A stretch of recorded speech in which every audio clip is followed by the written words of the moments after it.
Welcome in everyone to another episode of the KFG Podcast, and I'm your host as always. It's been a little while for us, it's been a slow year for the podcast, for the content. Hasn't felt like the league really wanted it yet so far. So, I asked for all 10 people to submit in Fantasy 5 this week. We got 9 out of 10. I'll do a podcast for you guys anyway, just because I'm feeling it. I had an idea in the bag. I do it every year. I'm going to come forward with it, but that's for later. Stay tuned to see that. First, we always got to kick it off with power rankings. It's been a little while. Let's kick it into a Fantasy 5 recap as well, since we did have 9 people submit. Without further ado, hope everyone's doing well. Let's jump into some power rankings. I did them a couple weeks ago, did a couple write-ups for them. Now we're back live on the air for it. Number 1, no. Screw that. Started from the bottom. Again, I threw that little joke in last week, but it really was serious. I think everyone is so close this year. So these middling 4, 3 through 8 is just so tight knit. I feel like everyone's just kind of right on top of each other. So if you're 8, if you're 7, you easily could be 4 or 5 next week. There's no doubt in my mind that these could just keep going back and forth. I think everyone, that middle of the pack is so close, and you could see it in the standings how close everyone is. I'll just start it off at number 10 is going to be Shijen. The only one who is pretty much eliminated at this point. Rough year. Pollard wasn't the guy he thought he would be. Eckler had a lot of injury time, so that kind of hindered Shijen early, which kind of hurt him. T. Higgins is T. Higgins. You know how he is. He's going to be in and out. The Seattle offense didn't do it for DK Metcalf. Shijen's last in points by a lot, and ESPN gives him a 1% chance, but we've never had a team at 6-8 make the playoffs. So in my eyes, Shijen's out of it. Shijen at 10. At number 9, I thought it would be a little different, but I got Josh at 9. I thought Josh would turn it around at some point. Just never got to it. Again, another tough one where I feel like Josh's team is starting to come around now, so I think he could play that spoiler role, but just couldn't put all the pieces together at the same time. Saquon Barkley had missed a couple weeks early. Trevor Lawrence just not the guy, and that hinders Calvin Ridley. Of course, he tried to get a stack going in Jacksonville, didn't work out. Najee, a little slow start, finally putting it together. Ayuk's been up and down, missing time. Calvin Kamara missed the first couple weeks, so it's just not being able to put all the pieces together. However, I feel like Josh's lineup is coming around now with CJ Stroud, so give Josh maybe this week with Kamara out on bye. Josh can make a little bit of a little spoiler role these last couple of weeks for sure. At number 8, I actually have Steve. I think Steve's team's been in a big time downward trend. But Steve's team's still dangerous, don't get me wrong. I've said it all year, and I will keep saying it, that this team is so boom or bust. You saw it. You literally see it every week where he just put up 88 points, but Steve's team is capable of putting up 160 without a doubt. Lamar Jackson is just not a consistent quarterback. He'll get you 15, but he'll get you 40. So, we've seen the touchdowns go to Gus Edwards. Steve's still 5-5, so he's right there. Don't mark my wrong. He's playing me, and I'm putting him at 8, so now I already feel terrible about this because now he's going to beat my ass this week, and he's going to move up to 6-5, and I'm going to move down to 6-5. So he's definitely going to beat my ass now that I'm talking a little bit of shit to Steve's team. But no, it's a good team nonetheless. It's just very boomer busty. So the consistency's not there, but he definitely has a chance to put up 160 on any given week, making him just slightly dangerous. At number 7, we have Kyle Cactus, another team that's kind of been heading in a little bit of a downward trend. I think similar to Steve's team, but can possibly have a little bit more consistency. A tough week with Hurts and Kelsey on bye, so I don't want to grade it too harshly. James Conner's back. Javonte looks good. Devontae getting targets, which is always good to see. I think Cactus' team now will have more consistency, so I have them just one spot ahead of Steve, but I think their teams are very, very close in the rankings. If Cactus can get Aaron Jones to be Aaron Jones, I think this team could kind of make that push, even though it was already up there. It's just a lot of good players. So, Cactus team definitely has it in them. Again, 5-5, so we're all tied. We're all right around the playoffs. Anyone from about 8. I mean, Josh has a chance too, only 2 games back. So anyone really from 9 up has a chance to make the playoffs at this point. And if you're 5-5, you're in it right now. So Cactus is certainly in it. I have him just slightly outside of it, but I think he can find his way in it. Now, for 1 week and 1 week only. Oh no. You know what? We'll go 6. We got Greg. I got Greg at 6. I like what he's done. He's got a good team. We'll keep him at 6. I thought maybe I would bump him into 5, but it's very top heavy. A lot of good guys in here, but again, very very touchdown dependent. Where these guys aren't scoring every week, but if they can get into the end zone, that's just going to put them over the top. You got guys like Cooper, Godwin, Debo, Devontae. Like, those are guys that can give you your 5 for 60. But, they can have their solid middle-of-the-pack weeks. But if they're not really finding the end zone, they're not having them. However, these guys are all more than capable of finding the end zone more than once in each game. CMC's a boss. Didn't even have a touchdown last week. Greg still picked up a dub. Greg, again, a team with the most points against. It's been rough. So if Greg can get a little bit of luck on his side, and speaking of which, he plays a little bit of luck, or a kittle bit of luck, I should say, this week. So it could be a big-time standing switch-up. Both of these teams now, Greg just sliding himself right into the playoffs here at 5-5. Goes up against Barrera, 4-6, looking to make his last-ditch effort into the postseason. I like Greg at 6. And telling you who's at 5, I got him for 1 week, and 1 week only I got Barrera at 5, meaning if he loses, I have to drop him out of the top 6 in power rankings because his playoff chances just keep diminishing. However, I feel like Barrera is a team that can make a big run here late. You saw the explosiveness from his team last week, and he didn't even have Cooper Kupp, Puka Nacua. So he didn't have Mostert. I mean, if Mostert's healthy this week, Mostert's a huge smash play, so Barrera's got a good team, man. We've been saying it all year. Just kind of couldn't get the pieces together at the right time. The Dak pickup looks amazing. Finally have himself with a nice little quarterback. Fields could be coming back at some point too, which would be super helpful. If Cooper Kupp and LA can get Stafford healthy, Cooper Kupp and Puka Nacua are both back to being just dangerous play options. I mean, Cooper Kupp should be fine no matter who's at quarterback, but we saw with Brett Rippon, just not the guy there. Wentz probably a step up. Stafford would be great to have back. Jahmyr Gibbs looks explosive as ever, making that rookie pick look awesome.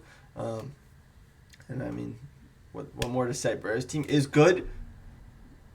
We'll see what it can do, how he can finish out here at 4-6 so far. At number 4, I got Emmett. Emmett's been, he was hot, one of the hottest teams in the league. Now he's cooled off just a little bit, but I still like Emmett's team. Again, it's going to be rough sledding with the bye weeks coming up for Emmett here. But Breece Hall, Ken Walker, Travis Etienne, even DeAndre Swift, like, these are smash mouth running backs that can break off 70-yard runs at any given moment. There's so many touchdowns to these guys. They kind of carry their offenses respectively. A little bit less on DeAndre Swift. However, we're talking about a top 10 fantasy running back. All 4 of them top 15, and Breece Hall is the worst one, and he's going to keep going. Like, he's probably the worst one overall in fantasy, and he's probably the best running back out of this bunch. So, I mean, this is going to carry Emmett through and through. These young running backs are going to carry Emmett this late in the season. We'll see, Justin Jefferson slated to come back, and with Josh Dobbs there, man, it looks good. Things are looking up there.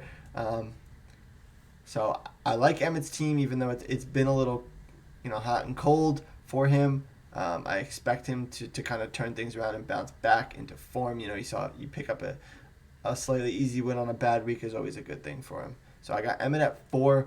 I guess maybe a little selfishly, I got my team at 3. But when you have a team, and yes, maybe I have a little hindrance where I don't always perform like this, but I've had 3 weeks over 160. I'm going to credit myself at number 3.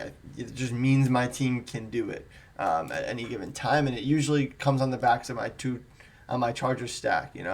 If Keenan Allen and Herbert are doing what they did last week, with the 2 touchdowns or the 150-plus yards, if they're balling like that, man, my team becomes very dangerous.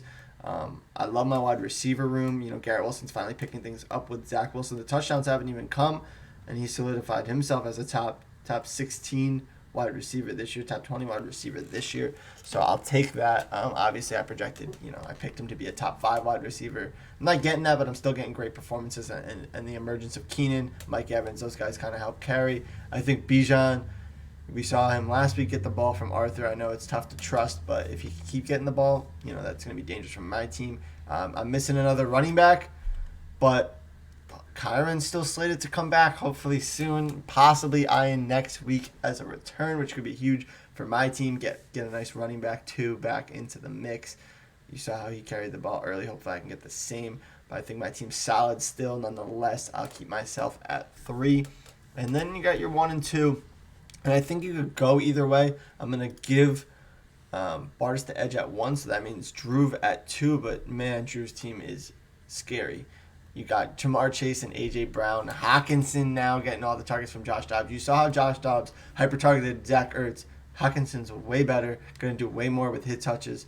The Super Jamario Burrows finally turning it around with the Burrow Chase stack. Exactly what Drew wanted this year, and he's finally getting a little bit of it paid out. A.J. Brown done with his Bob and Beast. David Montgomery back, which helps huge that Drew's able to get those running backs going. I like Drew's team a lot. It's scary. You've seen the points that he's able to put up, and it sucks for the rest of the league that it looks like this is going to be the year the curse finally ends. Does that also mean now that the new champion every year curse, I guess, ends as well? Will we finally see our first, if you see our first former champ in the playoffs, we might see our first repeat champ this year as well. I got Drew in the 2, and he is looking strong to go back to back. Despite a loss, I got Bartis in the 1. It wasn't a bad loss. You put up 139 and lose, you're not that upset with it. Obviously, you would have liked to see more from Josh Allen and Stephon Diggs, but it would have taken a heroic effort to even get him a win with those two. I mean, the performance obviously super lackluster, but I expect them maybe not to bounce back this week against the Jets because they do struggle against them, but maybe next week. I mean, he's got CeeDee Lamb, who's probably the hottest fantasy player in the last 4 weeks. The numbers he's been putting up have been beast. It might be tougher for Bartis this week with the buys in that matchup, but I still got Bartis at 1, and I'll stay strong. Devon A-Chain's coming back. I'm looking big picture here, Ramondre's been doing well, even though the Pats offense sucks. JT finally took over the full reins from Zach Moss. Zach Moss is nothing now. I think he had, 1 carry for 2 yards. He's done. JT's the guy. CD's been awesome. Ramondre's been good. Devon A-Chain possibly coming back. He can get him going for the playoffs. That would be unbelievable for him. The Buffalo fellas are doing their thing despite last week. They might have a down week this week. Let's look ahead a little bit. They'll be fine. We know that. At least for fantasy, they'll be fine. I can't speak as much for the Bills themselves, but the fellas will be fine. So that'll complete my power rankings for this week. Bartis at 1, Drew at 2, I'm at 3, Emmett at 4, Burr at 5, Greg at 6, Cactus at 7, Steve at 8, Josh at 9, and Shijin at 10. That rounds it off, and we'll kind of get into our next segment here.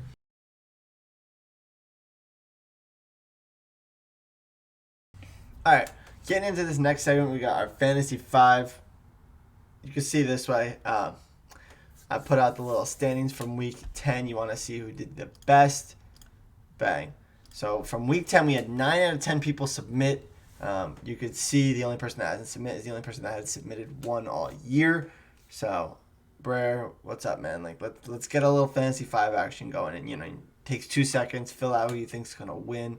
But looking at this past week, our boy Shijin, he's only done it twice, but he's had 2 very good weeks. Throws in a nice 4-1.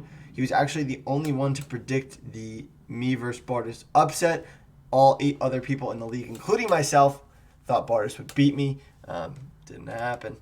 But Shijin's sticking with it, trusting his gut, love it. 4-1.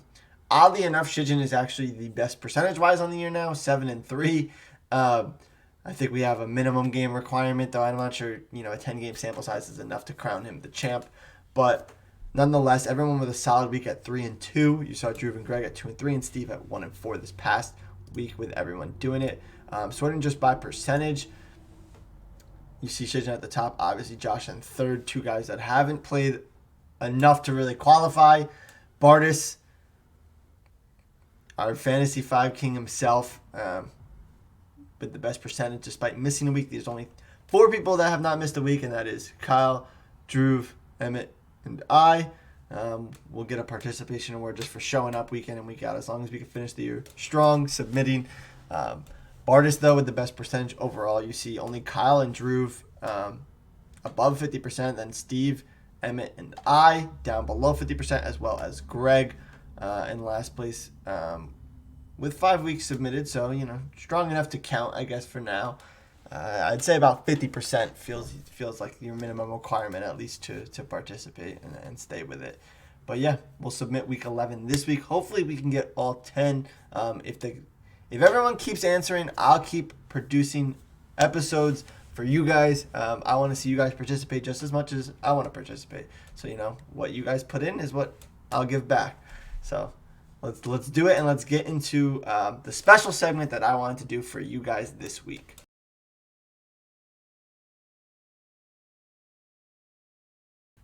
Welcome back into the KFG Pod, and now we got a fun segment for you guys. I'm still here in my Marshall Mathers era with the hoodie up, lazy Tuesday type of vibes. But here we got a segment that, I do every single year. It is Fantasy Owners as NFL Teams. This is where I take the 10 teams in our league, our 10 owners, and I compare them to real NFL teams in the current season. So I'm not looking back 40 years in their history, trying to compare our history, maybe a possible off-season segment. But for now, we're in season.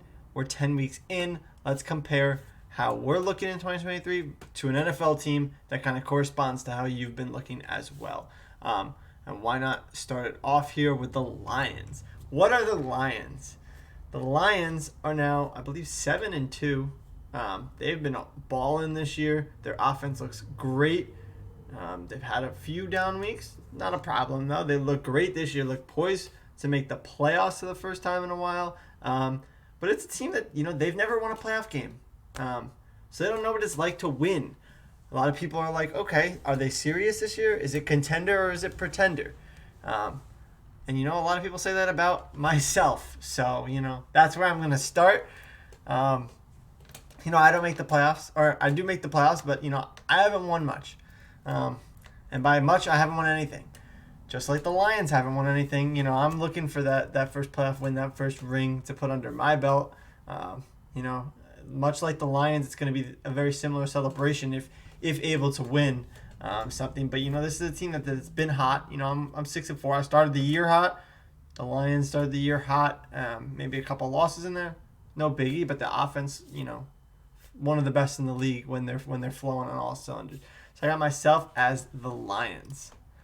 Next up, we got the Chiefs. I feel like these are an obvious two, but who's the Chiefs? The Chiefs just won a Super Bowl. The rest of the league, like, hey, they won the Super Bowl last year. This will be the Super Bowl hangover kind of year. Mahomes doesn't have that many weapons. Teams that make the Super Bowl, we haven't had a back-to-back winner in so long. It's not going to happen. Oh, who's that? It is Drew, a nice young Drew there. Pre-championship Drew in that picture. But this is Drew looking to break the championship curse, flowing on all cylinders now. Maybe a rocky start, maybe start slow, couple down weeks, whatever. They're flowing, they're rolling, and poised for a playoff run and even further. Drew, you're the 2023 Kansas City Chiefs right now. Just compare champion to champion, always an easy one for that. Next up, we got the high-flowing, high-flying Miami Dolphins. Who are the Dolphins? 2023 Dolphins are a young team. They're hot. They look good. They're rolling on offense. They just blow teams out. They score 50 points. Doesn't matter. But what else are they? They lose some big games. They lose to solid teams in the league. They couldn't beat the Bills. They got beat by the Chiefs. They can't win those games against good teams. So a lot of people don't really believe in them. And who's that so far this year? Well, it's Emmett, nonetheless. Emmett struggling against some of the teams above 500 at this point in the season, but Emmett's pouring in those huge weeks. We've seen Emmett burst for 150, for a couple straight weeks. We saw Emmett get really hot in that middle stretch of the year so far. We've seen him cool down a little bit, but this is a young team. Emmett's got those young backs. He's got a few young receivers in the core. It's just a young team with a middle above average QB to help kind of lead the charge. So I got Emmett as the Dolphins of this year. Next up, we got the Ravens. Might be mad at this one, but the Ravens. Who are the Ravens? The Ravens are an explosive offense at times. You've seen them have those 30, 40-point games where they just kind of roll over teams, but we've also seen them kind of slow down and not have a great time. But nonetheless, they have a 7-3 record, I believe, sitting towards the top of the AFC, looking poised for a playoff run, looking poised to make a deep run with this really good offense. You got a mobile quarterback who moves around a lot. You got some star weapons to go with it. A good defense. That's the Ravens this year. And who's that this year? Well, none other than our very own Bardis. So Justin Bardis here as the Baltimore Ravens. Bardis is killing it right now. 7-3 as well. Same record. One of the best offenses in the league. Nothing more to say. He looks poised for another playoff run and possibly looking to make a deep playoff run here this year. You've seen the down weeks, but you've also seen the monster weeks from Bardis, just like the Ravens themselves. Next up, the Seattle Seahawks. The Seahawks are an interesting one now. They're a team that, I guess, coming into last year, you were expecting them in the bottom of the league. They've been at the bottom of the league before. They've now been in the playoffs last year. A little unsuspecting playoff trip. This year kind of just floating by. They have the weapons to have those huge weeks. They got DK, they got JSN, they got Tyler Lockett, Kenneth Walker, Charbonnet. They have good offensive weapons to make a run, to kind of go off for those offensive outbursts. But at times they also kind of fade away and just do nothingness and win some ugly games. And you know what? Steve wins some ugly games this year. But nonetheless, he can explode at any time. Just like this offense can kind of break off a deep ball, so can Steve. We got Steve as the Seahawks. Made an unsuspecting playoff run last year, looking to kind of capitalize on it and do the same thing this year, kind of sneak his way into the playoffs. It's been up and down. Not many people looking at it and are like, we're scared of this, but totally the ability to put up a 30-piece on your head, Steve to put up 150. It's floating right there. So I got Steve as the Seattle Seahawks, an above-average team that's kind of on their way to another playoff berth. And Steve's right there at 5-5, kind of just hanging around the playoff berth, looking to make, pick up a few wins late and add himself into the year, much like the Seattle Seahawks. Next up, we got the Los Angeles Rams. Now, for the Rams, it's tougher, but, what were they? They're a team that sold their soul, won a championship a couple years ago now, kind of sold out to get that championship. A lot of injuries this year, Wide receiver Cooper Kupp missed a lot of time. Matt Stafford's not missing time. Kyron Williams missing time. So, you've had running backs, quarterbacks, wide receivers all missing time. Just not the same defensively, just not the same on offense. And who's that this year? Well, there's none other than Shijin. Shijin, he's dealt with the injuries. Eckler's been out. T. Higgins dealt with injuries. DK's dealt with injuries. Just not getting the performance you expect from this offense. And nonetheless, he finds himself towards the bottom of the league, probably in another lost year, much like the Rams. You'd have to rattle off a lot of wins to make it. Not looking great on the outside here. Those injuries come back to bite you. But you know what? This is a team that has a championship. So, as long as you have that, I guess you're okay moving forward. You're not going to complain about it. We'll move right into our next team. It is the Cincinnati Bengals. Now, the Bengals started slow this year. Got off to a very slow start. Got hot as of late. Looking to make that run. They are sitting last in their division somehow. At 5-4, it's just how their division's been this year. But totally, could make that run, win a few more games, and end up in the playoffs. An offense that's capable of exploding. A team that's been to a championship before and lost. So this is a veteran team, veteran presence, and a team that's able to get it done if they can rattle off a few more wins, much like our very own Christopher Barrera. He could rattle off a few more wins, find himself into the playoffs. He's 4-5, so the opposite of the Bengals at this point, but totally a chance. Barrera's getting hot now. Got good running backs, got good receivers. Totally can get himself a chance to rip off a few more wins and sneak his way into a postseason chance. We're flying through this. Nonetheless, we got the New York Jets. Now, the New York Jets, they're a team that had high expectations for this year. You expected them to kind of be in it, and they still kind of are in it, even though they just don't feel like they are. They're still right there on the outside, just a couple games back. They're a team that they got that quarterback that you thought would be the guy for them. You thought that Aaron Rodgers would help lead them to a playoff berth. Of course, struck with an injury that you couldn't foresee. But Aaron Rodgers is just not the guy.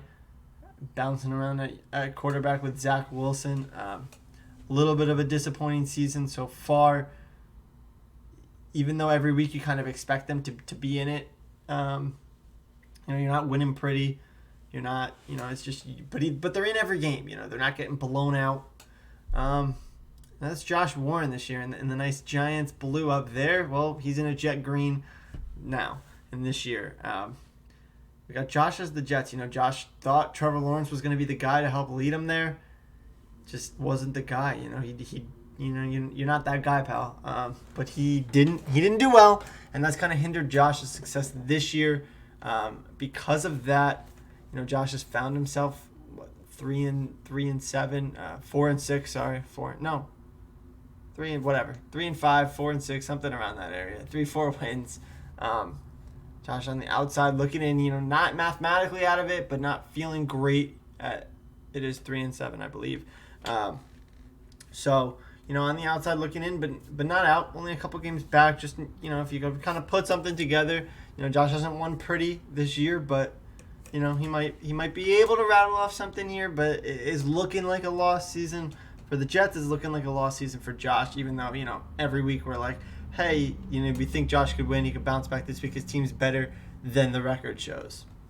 But the QB play has hindered their success.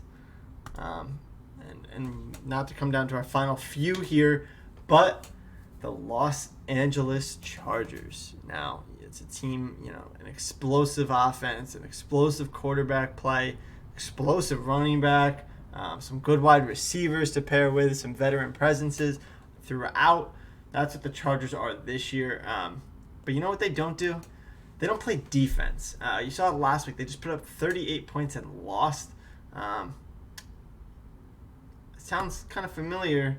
It's our own G Money Mags, who gives up the most points against, has one of the most points in the league. This is a team that can score, can make things happen. You think could win any game. With the quarterback that they have, with the weapons they have on offense, G Money and the Chargers can both win any game they're in. They can compete with the best of the best, but sometimes the defense doesn't come through for them, and you give up a little bit too many points, and G Money knows better than anyone this year about giving up a lot of fantasy points on the other side and people just going off against them, much like the Chargers do as well. So I got G Money as the Chargers. Not a team that's out of it by any means, especially with the lineup that they have. G Money actually well into the thick of things, so a little bit better than the Chargers are themselves. But if the defense can maybe get a stop or two, maybe that would be nice for the offense, and this team could find themselves a little higher up or into the postseason for sure. And then certainly last but not least, if you're following along, you know who it is before I even have to release it. But it's the New Orleans Saints, a team 5-5, just kind of floating by. Some ugly games for sure, some ugly losses, even some ugly wins. But this is a team that's probably going to make the playoffs. It's going to sneak by. It's got that kind of veteran presence throughout the locker room. It's a team that feels like they've been it before. It's a good team. Good roster, but maybe not the most explosive team you've seen, but with an ability to kind of put up points. You've seen the Saints put up points. You've seen Kyle Cactus certainly last but not least, put up points this year. However, I've seen them score under 93 times. And much like the Saints, under 20 is kind of where they hang out. But, they have a chance to explode. When your guys get loose, they kind of do well. So I got Kyle Cactus as the Saints, a 5-5 team that's probably going to sneak their way into the postseason this year. But it's ugly when they do pull it out. So just to kind of go through, you saw everyone get ranked up as who they were. Hey, comment down below, text in the chat, whatever it is. Let me know who you think you actually are this year. Let me know if, who's the most accurate, who's the farthest, who's the biggest reach, who maybe you guys thought should be ranked up against who, and then who you thought you should be ranked up to. I think some of them are kind of spot on. Others you stretch it a little bit, but we put some thought into this one. But that'll do it for this episode of the KFG podcast. What did we have? We had Power Rankings Fantasy 5 recap. And one of my favorite segments to kind of come up and create is this one. Hey, we'll keep it going. KFG Fantasy 5 this week again. Keep rolling with the content. Hopefully we get some content in return. As much as I love to make content for you guys, I love to read your content and read, the things that you guys do, and even have some special guests come on this podcast. It's been slow just because people haven't been reaching out and actively wanting to be on it. So if you want to be on it, come on. I'm always available for you guys. I'm always down to create some time and kind of just riff it off, whatever you guys want to do. I do have some special episodes planned throughout the rest of the year that we'll definitely get into. But other than that, man, let's just keep fantasy great. You guys have a good one.